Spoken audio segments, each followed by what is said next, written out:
الرجیم السلام علیکم۔ دوستو، جس کسی کو بھی ہندوستان کے راجہ حضرت خواجہ غریب نواز کے بارے میں جاننا ہے کہ وہ کتنی بڑی شخصیت ہے تو اس ویڈیو کو ضرور شروع سے آخر تک دیکھیں۔ تھوڑا بڑا ضرور ہے پر اس کو سن کر ایمان تازہ ہو جائے گا۔ حضرت خواجہ معین الدین چشتی رحمۃ اللہ تعالی علیہ القاب خواجہ غریب نواز عطائے رسول صلی اللہ علیہ وسلم۔ کہا جاتا ہے کہ آپ کی ولادت سنجر جو ملک ایران کے اصفہان شہر میں ہے، جو خراسان کے قریب میں ہے، وہاں 530 ہجری میں آپ کی ولادت ہوئی۔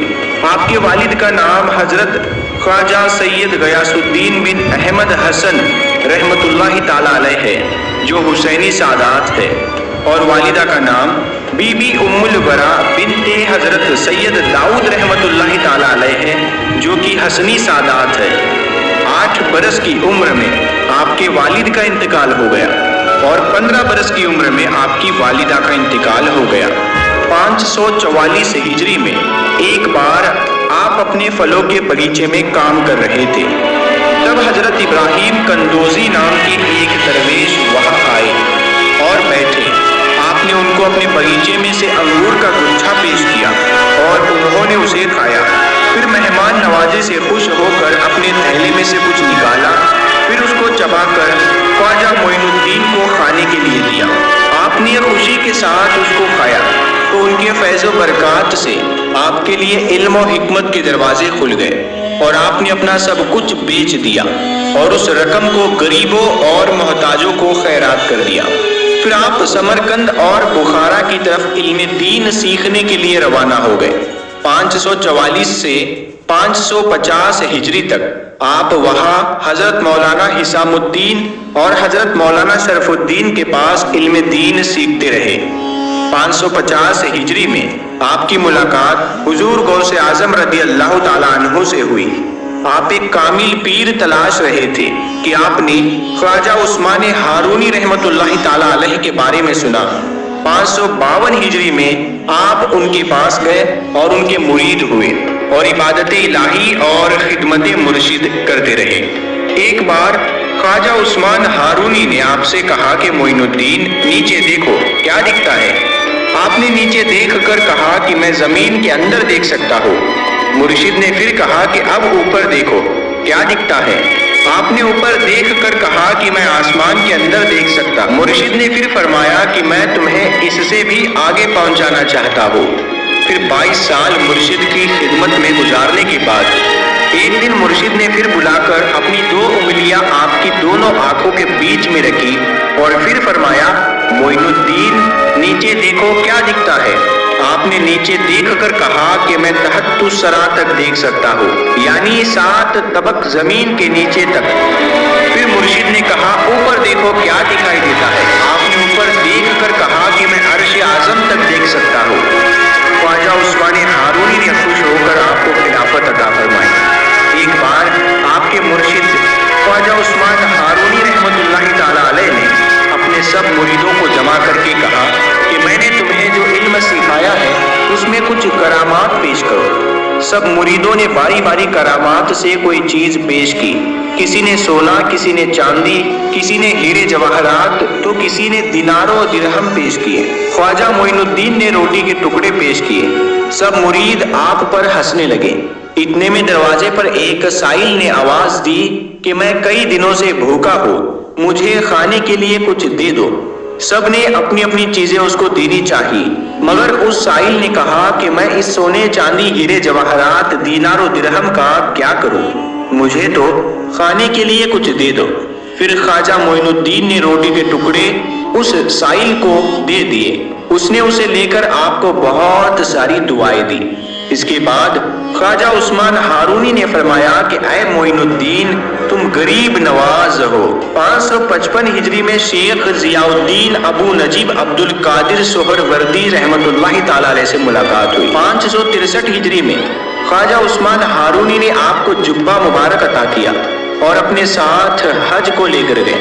جب بیت اللہ شریف میں حاضر ہوئے تو آپ کے پیر و مرشد نے آپ کا ہاتھ پکڑ کر دعا کی، اے خداوند میں اپنے معین الدین کے لیے تجھ سے 3 چیزوں کا طلبگار ہوں۔ غیب سے آواز آئی، اے عثمان معین الدین کے لیے جو کچھ طلب کرو گے دیا جائے گا۔ یہ حکم پا کر آپ نے عرض کیا، اے خداوند تو میرے معین الدین کو قبول فرما۔ ارشاد باری ہوا، ہم نے قبول کیا۔ پھر عرض کیا، میرے معین الدین کو مجھ سے زیادہ شہرت عطا فرما۔ ارشاد باری تعالیٰ ہوا، ہم نے قبول کیا۔ پھر عرض کیا، میرے معین الدین میں اپنے جلوے اور اپنے حبیب صلی اللہ تعالیٰ علیہ وسلم کی شان پیدا فرما۔ ارشاد باری ہوا کہ یہ دعا بھی میں نے قبول کی۔ آخری وقت میں اس دعا کا اس طرح ظہور ہوا کہ آپ کی وصال کے بعد آپ کی پیشانی مبارک پر عربی میں لکھا ہوا تھا، ھذا حبیب اللہ وما طافی حب اللہ، جس کا ترجمہ یہ ہے، یہ اللہ کا حبیب ہے اور اس کا وصال اللہ کی محبت میں ہوا۔ اس کے بعد جب مدینہ شریف پہنچے اور حضور صلی اللہ تعالیٰ علیہ وسلم کو سلام پیش کیا، الصلاۃ والسلام علیک یا رسول اللہ، تو روضہ مبارک سے جواب آیا، وعلیکم السلام یا قطب المشائخ بحر و بر، اور تم پر بھی سلامتی ہو اے زمین اور سمندر کے بزرگوں کے کتب۔ 580 ہجری میں غوث اعظم رضی اللہ تعالیٰ عنہ سے دوبارہ ملاقات ہوئی۔ 582 ہجری میں اصفہان میں خواجہ قطب الدین بختیار کاکی کو مرید بنایا اور 585 ہجری میں سمرقند میں ان کو خلافت عطا فرمائی۔ 585 ہجری میں آپ خواجہ قطب الدین بختیار کاکی کے ساتھ حرمین شریفین گئے تو سرکار مدینہ حضور صلی اللہ تعالیٰ علیہ وسلم نے خواب میں تشریف لا کر فرمایا، اے معین الدین تم دین کے مددگار ہو، اب ہندوستان جاؤ اور وہاں جاہلیت کو دور کر کے لوگوں کو دین اسلام کا صحیح راستہ دکھاؤ۔ راستے میں بہت سارے صوفی اولیاء سے فیض و برکات حاصل کرتے ہوئے اور ہزاروں لوگوں کو اپنا فیض عطا کرتے اور دین کی صحیح راہ دکھاتے ہوئے آپ ہندوستان میں لاہور میں کچھ عرصے کے لیے رکے اور پھر وہاں سے 587 ہجری میں 52 برس کی عمر میں راجپوتانہ راجستھان کے علاقے اجمیر میں پہنچے، جہاں پرتھوی راج چوہان کی حکومت تھی۔ اجمیر میں اس وقت ایک مندر ہوا کرتا تھا جو اجمیر کا سب سے بڑا مندر تھا، اور وہ مندر صرف راجاؤں اور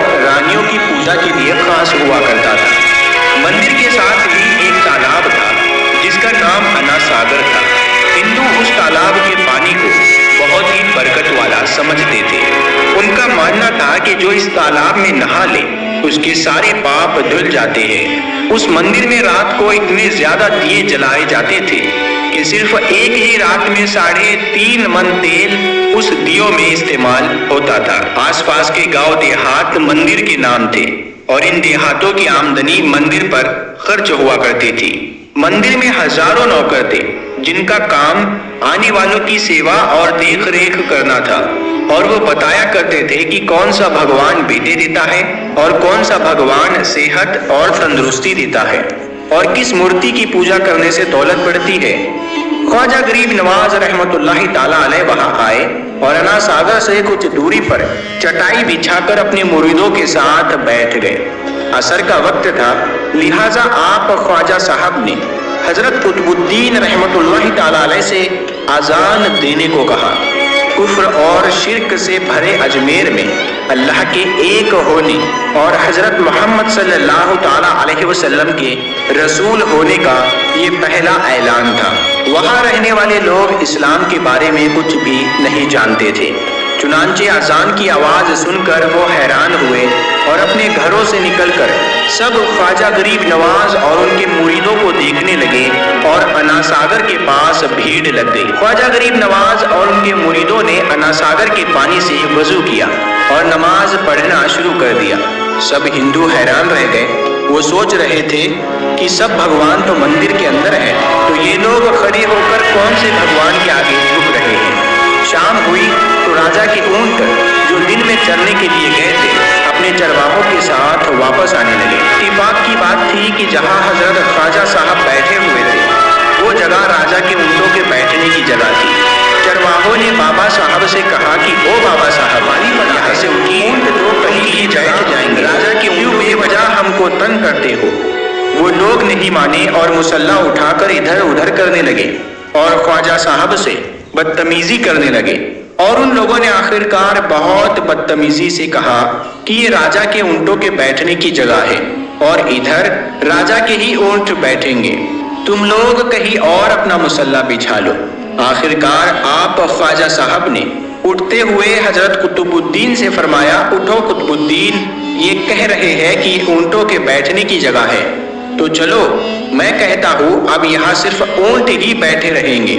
یہ کہہ کر آپ خواجہ صاحب اپنے ساتھیوں سمیت وہاں سے اٹھ گئے، اور اگلی صبح جب اونٹوں کو چرانے کے لیے لے جانے کا وقت آیا اور چرواہوں نے اونٹوں کو اٹھانا چاہا تو انہیں پتا چلا کہ اونٹ اٹھ نہیں پا رہے ہیں۔ انہوں نے اونٹوں کو مار مار کر زبردستی اٹھانا چاہا لیکن وہ بیٹھے رہے۔ چرواہے پریشان ہو گئے کہ جو اونٹ ان کے ایک اشارے پر اٹھ جاتے تھے آج وہ کیوں نہیں اٹھ رہے ہیں۔ آخرکار انہیں یاد آیا کہ کل اس بابا نے کہا تھا کہ چلو اب یہاں اونٹ ہی بیٹھے رہیں گے۔ لوگ جمع ہونا شروع ہو گئے، کوئی کہہ رہا تھا کہ فقیر کوئی بڑا جادوگر ہے، کسی کا ماننا تھا کہ وہ کوئی بھگوان کا نیا اوتار ہے۔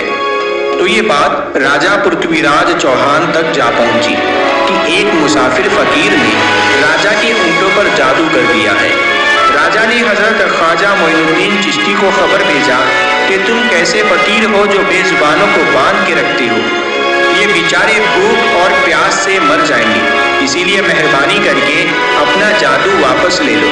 خواجہ صاحب نے فرمایا، ہم مسلمان ہیں اور مسلمان بد دعا نہیں کرتے اور نہ جادو کرتے ہیں، جاؤ اونٹ جس کے حکم سے بیٹھے تھے اسی کے حکم سے کھڑے ہو جائیں گے۔ اب جو جا کر چرواہوں نے اونٹوں کو اٹھایا تو پہلی ہی بار میں وہ اٹھ کھڑے ہو گئے۔ غیر مسلموں کی دلچسپی ان مسافروں میں پڑنے لگی۔ اب 5 وقت کی اذان ہوتی اور نماز ادا کی جاتی۔ آخرکار راجا تک یہ بات پہنچ گئی اور اس کو شکایت کی گئی کہ راجا صاحب جو فقیر آئے ہوئے ہیں سب کے سب مسلمان ہیں، 5 وقت اذان دیتے ہیں اور ہمارے پوتر تالاب کو ہاتھ منہ دھو کر گندا کرتے ہیں، ہمارے دھرم کے خلاف باتیں بھی کرتے ہیں اور کہتے ہیں کہ یہ مورتیاں پوجنے کے لائق نہیں، یہ تو صرف ایک پتھر ہے، اسی لیے انہیں یہاں سے اٹھا لیا جائے۔ راجا پرتھوی راج چوہان نے فقیروں کو خبر بھجوایا کہ تم لوگ گوشت کھاتے ہو، ہمارے دھرم کے خلاف بولتے ہو، اور تو اور ہمارے پوتر تالاب کو اپنے ہاتھ منہ دھو کر گندا کرتے ہو، جو ہم قطعی برداشت نہیں کر سکتے۔ تمہارے لیے یہ اچھا ہوگا کہ تم یہاں سے چلے جاؤ۔ خواجہ صاحب نے فرمایا، اور بھی تو دنیا آتی ہے، صرف ہمارے ہی پانی لینے سے آخرکار کیا فرق پڑ جائے گا؟ راجا کہنے لگا، وہ سب ہمارے دھرم اور ہمارے مذہب کے لوگ ہیں اور تم دوسرے دھرم کے ہو، آئندہ تم لوگوں نے تالاب کو ناپاک کیا تو ہم تم لوگوں پر سخت کارروائی کریں گے۔ خواجہ صاحب نے حضرت قطب الدین رحمت اللہ تعالی علیہ سے فرمایا، اے قطب الدین، شاید یہ لوگ آئندہ ہمارے پانی لینے پر کوئی پریشانی کھڑی کریں گے، جاؤ ایک مشکیزہ پانی لے آؤ۔ حضرت خواجہ قطب الدین بختیار کاکی نے فرمایا، چلیے ہم اپنا پیالہ بھر لیتے ہیں۔ ان لوگوں نے ان کو پیالہ بھرنے سے منع کر دیا، لیکن پھر بعد میں جا کر وہ لوگ اس شرط پر مان گئے کہ تمہارے جسم پانی سے نہ چھوئے تو ہم یہ پیالہ تم کو بھرنے دیں گے۔ پیارے دوستو، حضرت خواجہ قطب الدین رحمت اللہ تعالی علیہ تالاب کی سیڑھیوں پر جا بیٹھے اور اپنے پیالے کو پانی میں ڈبو دیا۔ جب وہ پیالہ بھر گیا تو حضرت خواجہ قطب الدین رحمت اللہ تعالی علیہ نے وہ پیالہ اوپر کھینچ لیا، لیکن پھر کیا تھا، جب وہ پیالہ پانی سے باہر آیا، انا ساگر کا سارا پانی سوکھ گیا اور انا ساگر کی تہ میں سوکھی ریت اڑنے لگی، مانو ایسا معلوم ہو رہا تھا کہ سارا انا ساگر اس چھوٹے سے پیالے میں سما گیا ہے۔ انا ساگر کو سوکھنا تھا کہ پورے اجمیر میں کوہرام مچ گیا، گلی محلے میں چیخو پکار اور آہو کی آوازیں شروع ہو گئی۔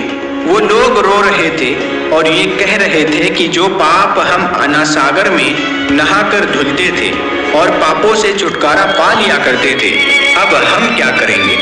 اب ہم پاپوں کا بوجھ کہاں لیے پھریں گے؟ سارے علاقے میں یہ خبر پھیل گئی کہ مسافر فقیر نے جادو کے زور سے انا ساگر کو سکھا دیا ہے۔ دوستو، جانتے ہیں آگے کیا ہوا؟ آگے ہوا یہ کہ راجا پرتھوی راج چوہان اناساگر کے سوکھ جانے کی وجہ سے بہت پریشان ہوا۔ اس نے اپنے وزیروں کو بلایا، سب نے یہی کہا کہ فقیر یا تو جادوگر ہے یا پھر واقعی کوئی پہنچا ہوا فقیر ہے۔ ساتھ ہی ساتھ ان کی پریشانی بڑھ گئی کہ اجمیر کی رونق تو اناساگر کے دم سے تھی، اس کی وجہ سے لوگ دور دور سے اجمیر آتے تھے اور اپنا ایمان تازہ کر کے لوٹ جایا کرتے تھے۔ اناساگر کے سوکھ جانے سے ہندو دھرم کو سخت دھکا لگے گا اور یہ بڑی شرمناک بات تھی۔ آخر کار یہ کہا گیا کہ فقیر سے بات کی جائے کہ آخر وہ فقیر چاہتا کیا ہے۔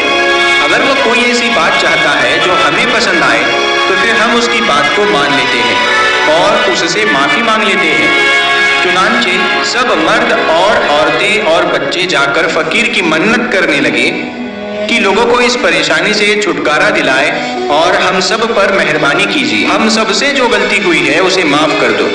ہم اپنے پاپوں کا بوجھ لے کر کہاں جائیں گے اور کیسے سکون پائیں گے، کیونکہ ہم لوگ اسی تالاب میں اپنے پاپوں کا بوجھ دھو لیا کرتے تھے۔ یہ طریقہ زیادہ آسان تھا، لہٰذا تمام لوگ بابا صاحب رحمۃ اللہ تعالی علیہ کے پاس آئے اور بولے، بابا تم بھی وضو کر لیا کرنا، لیکن بھگوان کے واسطے ہمارا اناساگر ہمیں لوٹا دو۔ حضرت خواجہ غریب نواز رحمۃ اللہ تعالی علیہ نے حضرت قطب الدین بختیار کاکی سے فرمایا کہ جاؤ اسی پیالے کو واپس تالاب میں ڈالاؤ۔ جیسے ہی وہ پیالہ تالاب میں ڈالا گیا، اناساگر کے نیچے سارا پانی اچھل اچھل کر اناساگر میں آ گیا۔ اس پانی نے کئی دلوں کو دھو ڈالا۔ ہندو قوم کے اتہاس کی کتابوں میں بھی ہندو اتہاس لکھنے والے اس بات کو مانتے ہیں کہ اس شام 32,000 غیر مسلمانوں نے کلمہ پڑھ کر مسلمان خود کو گھوشت کیا۔ ان غیر مسلموں کے مسلمان ہو جانے سے ہندو پنڈتوں اور عام ہندوؤں پر بھی غصے کا طوفان کھڑا ہو گیا اور وہ سوچ میں پڑ گئے کہ فقیر اگر کچھ دن اور رہا تو دیوی دیوتاؤں کا نام لینے والا کوئی نہیں رہے گا۔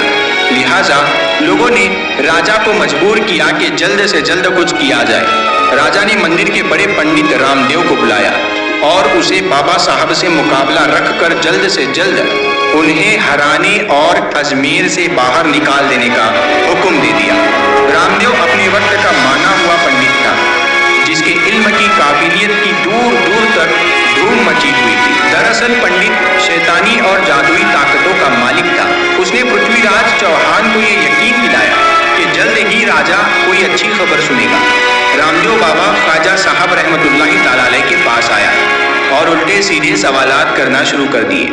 حضرت خواجہ نے فرمایا خاموشی ضروری ہے، اسی لیے حضرت خواجہ رحمۃ اللہ تعالی علیہ خاموش رہے۔ جب رام دیو نے حد سے بڑھ کر شور مچانا شروع کر دیا تو حضرت خواجہ غریب نواز نے اس کی طرف آنکھ اٹھائی اور مسکرا کر فرمایا، رام دیو تو شور مچا رہا ہے اور میں تیرے ماتھے پر ایمان کا نور چمکتا ہوا دیکھ رہا، بس اتنا کہنا تھا، نہ جانے کیا کرشمہ ہوا۔